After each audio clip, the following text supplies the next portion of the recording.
using binomial theorem indicate which number is larger, 1.1 whole to the power of 10,000 or 1000. 1.1 whole to the power of 10,000 or 1000 ಯಾವ್ದು ದೊಡ್ಡದು ಅಂತ ಕೇಳ್ತಾ ಇದ್ದಾರೆ. ಮೊದಲೇದಾಗಿ ಇಲ್ಲಿ ಬೈನಾಮಿಯಲ್ ಥಿಯರಮ್ ಉಪಯೋಗಿಸ್ಬೇಕು ಅಂತ ಹೇಳಿದರೆ ಅದಕ್ಕೋಸ್ಕರ ಇದನ್ನು ನಾವು ಈ ರೀತಿಯಲ್ಲಿ ಬರ್ಕೊಳ್ಳೋಣ.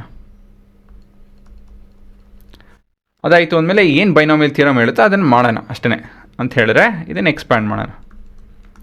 ಸಮ್ಮೇಷನ್ ಸಿ ಎ ಮತ್ತು ಬಿ ಅದಾಯಿತು ಅಂದಮೇಲೆ ಇಲ್ಲಿ 0 to n, ಇಲ್ಲಿ n ಬರುತ್ತೆ, ಇಲ್ಲಿ i ಬರುತ್ತೆ, ಇಲ್ಲಿ n ಮೈನಸ್ i ಬರುತ್ತೆ, ಇಲ್ಲಿ i ಬರುತ್ತೆ.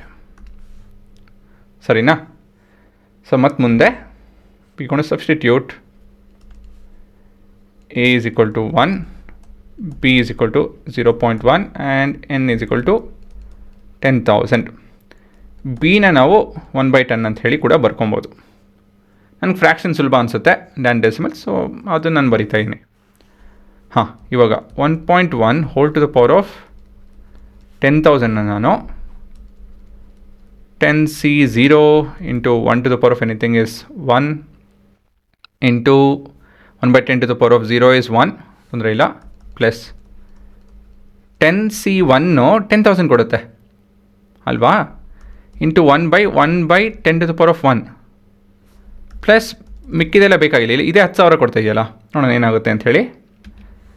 ಸೊ ಇದು ಮೊದಲೇ ಟರ್ಮು 1 ಪ್ಲಸ್ ಇದು 10,000 ಡಿವೈಡ್ ಬೈ 10, ಇಲ್ಲೇ 1000 ಬಂತು. 1000 ಜೊತೆ ನಾವು ಏನೇ ಆ್ಯಡ್ ಮಾಡಿದ್ರೂ 1000ಕ್ಕಿಂತ ಹೆಚ್ಚಿರುತ್ತೆ. So this is clearly 1001 which is more than 1000.